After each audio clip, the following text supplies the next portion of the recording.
계속해서 하나님 말씀 신명기 26장 1절과 11절 두 절만 읽겠습니다. 구약성경 신명기 26장 1절과 11절 함께 읽겠습니다. 신약 구약성경 301면에 나와 있습니다. 말씀을 다 같이 함께 1절과 11절 같이 읽습니다. 함께 합니다. 내 하나님 여호와께서 내게 기업으로 주어 차지하게 하실 땅에 내가 들어가서 거기에 거주할 때에 내 하나님 여호와께서 너와 내 집에 주신 모든 복으로 말미암아 너는 레위인과 너희 가운데 거류하는 객과 함께 즐거워할지니라. 아멘. 이는 살아계신 하나님의 말씀입니다. 어느 날 한 여성이 있잖아요. 얼굴이 시퍼렇게 멍들어 있는 거예요. 그래서 이 먹는 것을 변호사를 찾아가서 하소연했습니다. 여러분, 남편이 이렇게 했는데 어떻게 해야 합니까, 변호사님? 여러 가지 이야기를 오가다가 변호사가 물어보았습니다. 혹시 맞기 전에 당신이 어떤 말을 남편에게 했습니까? 그러자 그녀는 남편이 너무너무 미워서 자기도 참지 못했기에 이렇게 말했다고 합니다. 남편들 한번 들어보세요. 그래, 잘났어. 그래도 사내라고. 당신이 해준 게 뭐가 있어? 때려봐. 아예 죽여라, 죽여. 그래도 꼴에 자존심이 있어서. 그 얘기를 듣고 남자 변호사가 한마디 했습니다. 그래도 남편에겐 감사해야겠네요. 변호사님, 뭐가 감사합니까? 자매님이 죽이라고 했는데 남편이 때리기만 했으니까 얼마나 감사합니까? 좀 슬픈 미소입니다. 여러분, 김칠수라는 분이 계셔요. 이 시인이 제목이 뭐냐면 시가 무엇이 감사인가요? 여러분, 제가 무엇이가 감사이면 써 있는 걸 이렇게 읽으시면 돼요. 자, 무엇이 감사인가? 띄워주세요. 무엇이 감사인가?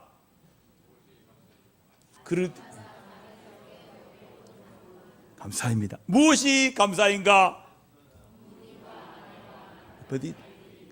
감사입니다. 무엇이 감사인가? 감사입니다. 무엇이 감사입니다? 그래서 감사합니다. 무엇이 감사인가? 그것이 감사합니다. 마지막, 무엇이 감사인가? 살 수 있다는 것이 감사입니다. 한 제자가 선생님에게 찾아가서 물었어요. 우리 교회학교 주일인데 똑똑한 제자는 물어요. 그리고 똑똑한 교사는 그 물음에 대해서 대답도 하지만 다시 물어요.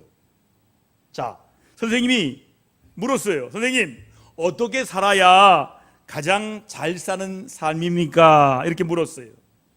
선생님이 미소를 지으면서 아주 가볍게 대답을 해 주십니다. 감사하며 살면 되지요. 선생님, 그러면 지나간 원망이나 한을 어떻게 하면 해결할 수 있나요? 그것도 감사하면 되죠. 선생님, 저는 앞날이 불안하고 캄캄합니다. 뭐가 어떻게 닥치는지 몰라서 늘 염려투성이고 걱정이고 근심합니다. 어떻게 하면 됐습니까? 여러분, 대답해 보세요. 감사하면 됩니다. 그 후에 이 사람의 삶의 주제가 바뀌었어요. 감사해, 감사. 감사로 정하고 만나고 일어나는 일마다 그것이 긍정적이든 부정적이든 기분을 좋게 하든 나쁘게 하든 무조건 감사했다는 거예요. 그래서 세월이 흘렀습니다. 이제 어른이 되었어요. 이제 집을 지을 만큼 재력가가 되었어요. 그래서 그 집을 딱 크게 짓고서 집의 이름이 은혜에 감사하는 집, 가문제라고 지었다는 거예요. 그러면 왜 사람들이 감사하지 못하는 삶을 살고 있는 걸까요?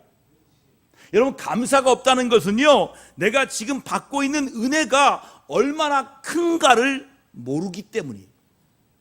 옛날보다도 얼마나 더 많은 사랑과 은혜와 축복을 받고 살고 있는데도 그 가치와 내용을, 의미를 모르기 때문에 원망이 난무하는 삶을 살고 있는 것입니다.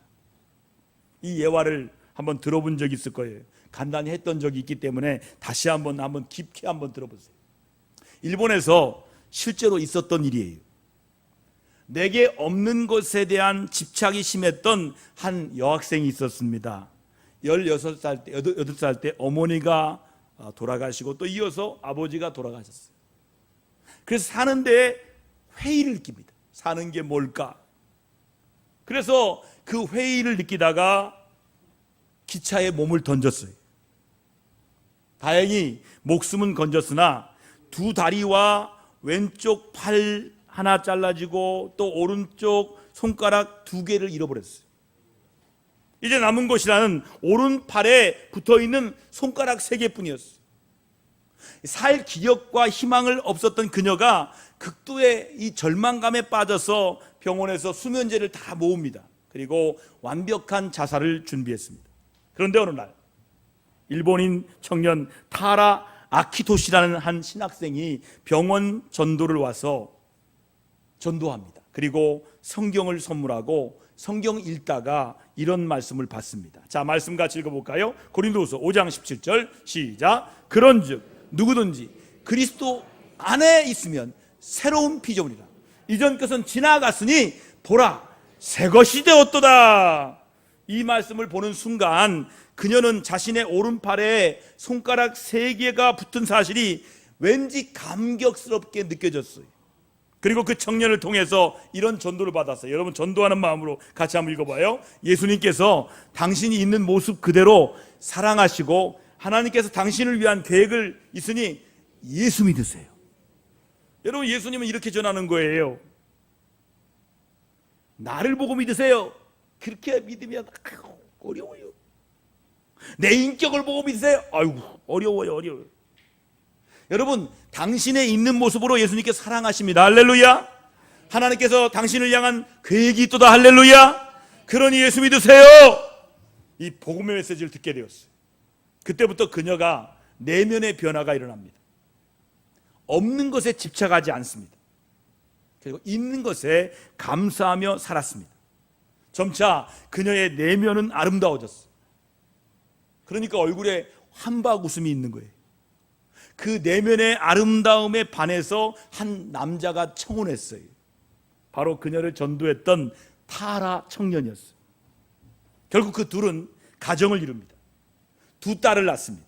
지금도 행복하게 잘 살고 있습니다. 그녀가 쓴 책이 저 책입니다. 한번 읽어볼까요? 산다는 것이 황홀하다. 이 책의 저자가 다라 요네코입니다. 여러분 꼭 한번 읽어보세요. 이 책의 내용을 제가 말씀드리려고 한 거예요. 감자와의 전쟁의 이야기. 어느 날 그녀가 이 발도 없지요, 다리도 없지요, 이쪽 팔도 없지요, 불편한 몸을 갖고 음식을 준비하고 있었어요.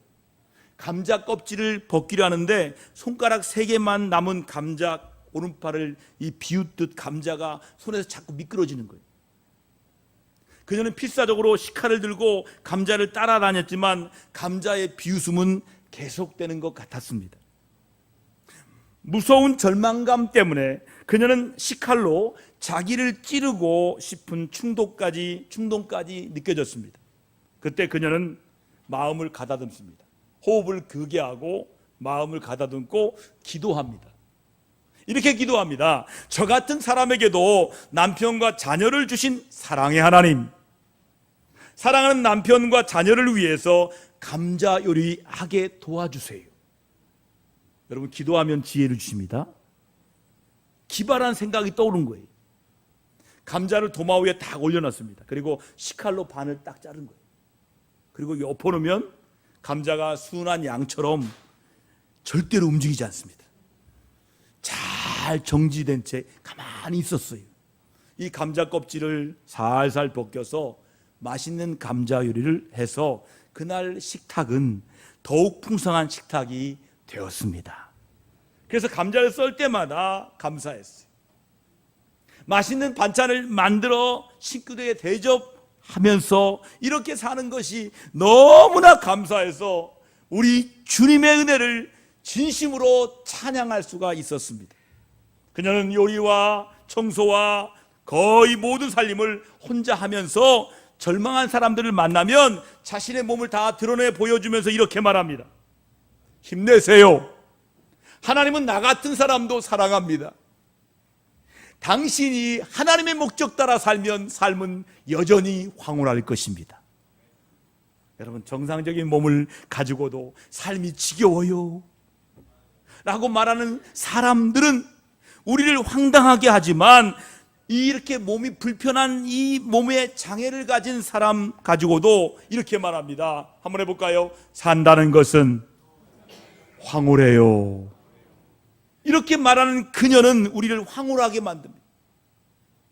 없는 것에 원망하지 말고 있는 것에 감사하는 한 절망은 없습니다. 감사하는 마음에 행복이 있습니다. 다라 하나코 같은, 연애코 같은 여사와 같은 인생을 아름답게 감사하는 사람들의 공통 특징이 있습니다. 세 가지입니다. 하나는 현재에 만족한다는 거예요. 지금 여기에 만족한다는 거예요. 자족한다는 거예요. 자신의 모습이나 삶의 처지나 그리고 주위 환경이 어떻든 간에 불평하지 않고 감사하게 받아들여요. 화려했던 과거를 못 잊거나 부족한 자신의 모습에 집착하는 사람은 인생을 아름답게 살 수가 없습니다. 한번 따라합시다. 현재 있는 그대로 감사한다. 여러분, 현재 있는 그대로 감사합니다. 두 번째 특징이 뭐냐면 생명의 소중함을 압니다. 여러분, 지구 인구가 지금 81억입니다. 81억의 많은 사람들이 살고 있어요. 어느 생명 하나 귀하지 않은 생명이 없어요. 이 땅에 태어난 사람이면 누구나 하나님의 형상을 지닌 아주 고귀한 존재들입니다. 생명의 소중함을 아는 사람들은 살아있다는 것에 감사하며 자신을 포함해 사람들을 귀하게 여깁니다. 세 번째는 사랑을 나누며 산다는 거예요. 인간은요, 부모님이나 스승과 같은 친구 등 많은 사람들로부터 사랑을 받고 살아갑니다. 여러분, 아름다운 인생을 사는 사람들은 흐르는 물처럼 부지런히 사랑을 나누어 줍니다. 아름다운 인생이란 부유함이나 권세와 외모나 재능과 환경에 있는 것이 아니라 삶의 자세에 있다는 것을 꼭 기억해야 됩니다. 우리는 인생을 딱 한 번 삽니다. 그래서 인생을 일생이라고 합니다. 일생. 여러분, 일생이 아름답게 살아가시기를 원하지 않으십니까? 그러면 어떻게 감사하는 삶을 살아갈 수 있을까요? 오늘 본문 말씀에 이스라엘 사람들이 가나안 땅에 들어가게 해야 할 일을 모세가 미리미리 이야기한 내용이 오늘 말씀의 내용이에요. 너희가 들어가면 이거 해라, 이거 해라, 이거 있을 것이다, 이렇게 미리미리 말씀해 주는 거예요. 여러 가지 내용 중에 본문은 감사라는 말씀의 내용이에요. 모세는요, 이스라엘 백성들에게 어떻게 감사라고 가르치고 있을까요? 첫 번째는 뭐냐면 땅을 기업으로 주심을 감사라는 말씀이에요. 여러분, 이스라엘 백성들은요, 애굽에서 430년 동안 종살이 살았습니다. 그리고 광야 40년 살았습니다. 470년간 그들은 땅 한 평 없이 살았어요. 이런 그들에게 가장 그리운 것은 내가 농사를 지어서 먹고 살 수 있는 땅이 있었으면 얼마나 좋을까 하는 것입니다. 그런데 그들에게 가나안이라는 땅을 하나님이 허락해 주셨어요. 내 온 가족을 평안하게 먹여 살릴 수 있는 땅을 주신 것에 얼마나 감사한 일입니까? 이것을 오늘날로 적용하면 두 가지로 말할 수가 있어요. 하나는 뭐냐면 대한민국이란 이 나라에 나라를 주신 것에 감사해야 돼요. 만약에 여러분들이 조금 북쪽으로 올라갔다면, 38선 위쪽에서 태어났다면, 여러분 이북에서 살고 있다고 한번 생각해 보세요. 끔찍합니다. 끔찍해. 생각만 해도 끔찍해. 여러분, 우리 대한민국에서 살고 있다는 이 일이 하나만으로 생각해도 얼마나 감사합니까? 어느 탈북한 유튜버가 있는데요, 그는 해외에 나가기가 싫다고 말합니다. 왜냐하면 한국이 너무 좋다는 거예요. 해외 나갈 필요가 없다는 거예요. 한국이 너무 좋다는 거예요. 여러분, 이것은요 75년 전 메가더 장군의 인천 상륙작전 때문이에요. 여러분, 그때 이 남북의 6.25가 우리가 승리하지 못했다면 아마 우리나라도 지금 공산주의자가 됐어요. 공산.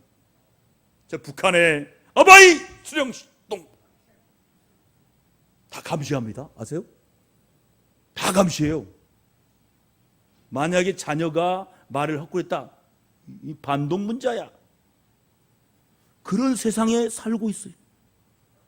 그렇게 살았을 거예요. 여러분, 그때 전 세계 16개국이 이 전쟁에 참전합니다. 우리를 대신 싸워줌으로 오늘의 대한민국이 이렇게 민주주의로 살고 있다는 거예요. 그때 미군이 4만 명 이상 죽었습니다. 우리나라의 독립을 위해서 죽은 거예요. 그런데 아직도 북한을 찬양하고 북한의 핵을 동조하는 무리들이 우리 가운데 있다는 거예요. 여러분, 그런 분들에게 제가 오늘 말씀으로 선포합니다. 오늘 당장이라도 북한에 가십시오. 가서 북한에 올라가 보세요. 북한이 얼마나 무서운가를 한번 직접 맛보고 내려오세요. 내려올 수도 없어요. 다른 하나는 뭐예요? 우리에게 직장과 가정을 주신 거예요. 할렐루야. 여러분, 직장에 다니는 기쁨이 얼마나 큰가를 아시기 바랍니다. 작은 돈이지만 받아서 가족을 부양하고 있다는 것이 얼마나 큰 행복입니까? 나라가 있고 직장이 있다고 하는 것이, 이 일이 얼마나 감사한 걸 아시면서 항상 불평보다는 감사하는 성도 여러분 다 되기를 축원합니다. 두 번째는 뭐냐면 열매를 주심에 감사라고 모세가 말합니다. 자, 본문에 말하는 열매는 농사를 지어서 수확하는 것을 말합니다. 40년 동안 광야를 거닐면서 하늘에서 내려오는 이 만나만을 먹고 살다가 본인들이 직접 농사를 지어서 수확하여 먹고 마시는 그 일이 얼마나 감사한 일입니까? 여러분, 열매라고 하는 것은 다르게 표현한다면 내가 지금 갖고 있는 모든 것을 말합니다. 한번 따라합시다. 나의 열매는 내가 지금 갖고 있는 거다. 할렐루야. 건강을 갖고 있는 분들은 감사해야 됩니다. 병원에 한번 가보세요. 아픈 분들이 얼마나 많은지 너무나 고생하십니다. 저도 우리 교회 아프신 분들을 위해서 기도할 때마다 눈물이 납니다. 더욱 간절한 마음으로 기도합니다. 여러분도 기도해 주시길 바랍니다. 조금 전에 말씀드렸지만 직장을 다니는 분들도 정말 감사하시기 바랍니다. 여러분, 감사. 아침마다 출근할 때마다 감사. 여러분, 직장을 잃은 분의 눈물이 말이 아닙니다. 직장을 다닐 수 있으면 얼마나 감사하겠습니까? 여러분, 자녀들이 잘 커주는 것만 해도 감사해야 되는 거예요. 신체적으로 건강하고 정신적으로 건강하여 사회나 학교에 잘 적응하면서 살고 있는 것이 얼마나 감사한 일인가 알아야 돼요. 어느 가정을 보니까요, 자녀가 가출을 자주 해요. 너무 부모의 마음을 아프게 하는 것을 보았습니다. 또 건강이 좋지 못해서요, 고생하는 자녀를 두고 있는 부모도 있습니다. 이 모든 것을 생각해 보면 얼마나 이 날마다 이 숨쉬는 순간마다 모든 일에 항상 범사에 감사하는 것은 복을 받을 신앙이에요. 이 모든 것이 하나님 신 열매임을 믿으시면 아멘 합시다.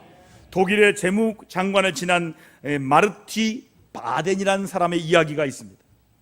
그는 젊은 시절에 극보수파의 집권 세력에 밀려나서 말할 수 없이 궁핍했습니다. 너무 가난해서 어느 날은 이 지방을 여행하다가 호텔도 못 갑니다. 아주 싸구려 여관을 투숙합니다. 다음 날 아침에 일어나 보니까 그의 신발이 사라져 버렸어요. 화가 난 마르티가 말합니다. 어떤 사람이 내 신발을 훔쳐갔지? 하나님도 무심하시지 하필이면 나같이 가난한 사람의 신발을 도둑질하게 하시다니 하나님까지 원망했어. 그러자 여관 주인이 창고에서 헌 구두를 털어서 꺼내옵니다. 그리고 말합니다. 오늘은 주일인데 나와 같이 우리 교회에 가지 않겠느냐 라고 말했습니다. 그는 마지못해 여관 주인을 따라 교회에 갔습니다. 그런데 그 옆자리에 두 다리가 없는 사람이 앉아 감사하면서 눈물을 흘리면서 찬송하면서 감사의 기도를 드리고 있었습니다. 그 모습을 본 청년 마르티는 아주 큰 충격과 함께 아주 깊은 감동을 받고 속으로 이렇게 말합니다. 저 사람은 두 다리를 잃었어도 저렇게 감사해야 하는데 나는 겨우 신발 한 컬레 때문에 화를 내며 불만을 토하다니. 이후에 젊은 마르티 바데는 상황에 따라 감사하는 사람이 아니라 언제든지 어디서나 always 감사하는 자가 되었다는 거예요. 이후에 독일의 재무장관이 되어서 이 국가에 공헌하고 국민들에게 존경을 받는 인물이 되었습니다. 우리는 이미 많은 열매를 받았습니다. 계속 받고 있습니다. 그러므로 항상 범사에 감사하기를 축원합니다. 마지막 세 번째로 애굽에서 인도하여 자유를 주신 은혜를 감사라고 모세가 말하고 있습니다. 여러분, 남의 나라에 종노릇 430년 동안 했습니다. 그 고통과 괴로움과 자존심이 상하는 마음을 한번 생각해 보세요. 육신의 고통은 말할 것도 없어요. 그러나 이 정신적 고통은 더 말할 것도 없을 것입니다. 이런 어려움에서 하나님이 해방해 주셨습니다. 자유의 몸과 마음을 허락해 주셨습니다. 그러나 이보다 더 큰 해방을 주셨습니다. 그것은 바로 영적인 해방이에요. 우리는 본래 마귀의 지배를 받던 사람들이었어요. 성경은 이것을 이렇게 우리에게 설명하고 있습니다. 자, 공동번역 말씀으로 같이 읽을 때 우리 하나님으로 고쳐서 읽겠습니다. 같이 읽습니다. 함께합니다. 시작. 여러분도 전에는 죄와 잘못을 저질러서 죽었던 사람들입니다. 여러분이 죄에 얽매여 있던 때에는 이 세상 풍조를 따라 살았고 허공을 다스리는 세력의 두목이 지시하는 대로 살았으며 오늘날 하나님을 거역하는 자들을 조종하는 악령의 지시대로 살았습니다. 실상 우리도 다 그들과 같아서 전에는 본능적인 욕망을 따라서 욕정에 끌려 살았던 사람들로서 본래 다른 사람들과 마찬가지로 하나님의 진노를 살 수밖에 없었던 것입니다. 그러나 한없이 자비로우신 하나님께서는 그 크신 사랑으로 우리를 사랑하셔서 잘못을 저지르고 죽었던 우리를 그리스도와 함께 다시 살려주셨습니다. 여러분은 이렇듯 은총으로 구원을 받았습니다. 하나님께서는 우리를 그리스도 예수와 함께 살리셔서 하늘에서도 한자리에 앉게 하여 주셨습니다. 아멘입니까? 에베소 2장 1절에서 6절까지. 지난주에 제가 한 목사님을 만났어요. 선호의 목사님이에요. 지옥을 생생하게 봤대요. 개척하신 목사님이에요. 한 200명 모여요. 아이고, 지옥이 얼마나 무섭든지. 저는 천국을 확실히 경험했다겠죠. 천국 목사님, 난 천국 목사님, 지옥 목사님. 한번 보여드릴게요, 나중에. 아주 겸손하세요. 집안이 다 많이 믿는 사람들이에요. 여러분, 천국과 지옥이 있어요. 할렐루야. 예수 그리스도의 말씀을 떠나면 지옥 되는 거예요. 여러분, 마귀는 끝까지 우리를 지옥 백성 만들려고 하는 거예요. 이런 우리를 하나님의 자녀로 만들어 주신 이 은혜, 얼마나 감사한 일입니까? 할렐루야. 여러분, 구원의 은혜를 받은 것보다 더 큰 은혜 세상에 없어요. 할렐루야. 하나님 자녀로 살고 있는 것보다 더 큰 은혜 세상에 없어요. 그러므로 항상 감사하면서 매사에 승리하시기를 바랍니다. 우리가 감사할 때 어떤 은혜를 입을 수 있을까요? 결론적으로 먼저 내 자신이 행복해집니다. 따라합시다. 행복하십니까? 행복하면 예수 믿은 거예요. 천국 문 앞에서 심사한대요. 뭐 보고 심사해? 행복하냐? 그럼 통과. 불행하냐? 지옥. 사실이에요. 여러분, 행복하셔야 천국 가요. 할렐루야. 행복하십니까? 하나님께 감사할 때 받는 첫 번째 은혜가 내가 먼저 행복해지는 거예요. 할렐루야. 여러분, 감사하는 마음은요, 천국의 마음이기 때문에 감사하면 천국으로 바뀌어요. 할렐루야. 다른 사람들에게 은혜를 끼치게 됩니다. 항상 범사에 감사해 보세요. 당신을 보는 사람들이 얼마나 행복해 하겠습니까? 그리고 가장 중요한 것은 하나님이 기뻐하시는 거예요. 기뻐하시는 거예요. 하나님을 기쁘시게 하는 사람에게 하나님의 축복이 그 뒤에 따르게 됩니다. 할렐루야. 감사하는 사람에게 땅의 복과 하늘의 복으로 함께하는 능력이 임하는 것입니다. 그러므로 우리는 감사하는 사람이 되어야 돼요. 아무리 어려워도 한 번만 더 생각해보고 기도해보면 얼마나 감사한 일이 많은지 모릅니다. 자, 우리가 주님이 사랑받는 여러분들입니다. 주님이 사랑하시는 성도 여러분, 감사로 행복을 만드는 은혜가 넘쳐나기를 주님의 이름으로 두 손 들어 축복합니다.